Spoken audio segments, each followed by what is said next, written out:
কি গো নবী আমার কাবা কি কাবা না? জি, একদিন আমার নবী মুস্তাফার একটা ঘটনা শোনায় বাবা।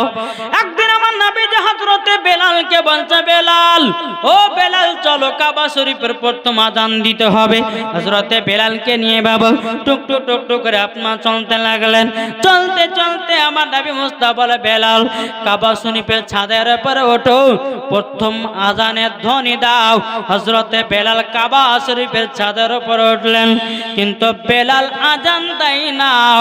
বেলাল একবার বসতেছে, একবার উঠতেছে, একবার বসতে আছে, একবার উঠতে আছে। আমার নবীজি বলছে, গো বেলাল ও বেলাল তবে শুনে রেখে দাও, শুনে রেখে দাও। ও গো বেলাল তুমি আযান কেন দাও না? কি কারণে আযান দাও না বলো না, বলো না। হযরতে বেলাল বলছে, নবী গো আমি যখন মসজিদে নববীতে আযান দিতাম, নবী গো আমি কাবার দিকে মুখ করে আযানটা দিতাম, কিন্তু নবী গো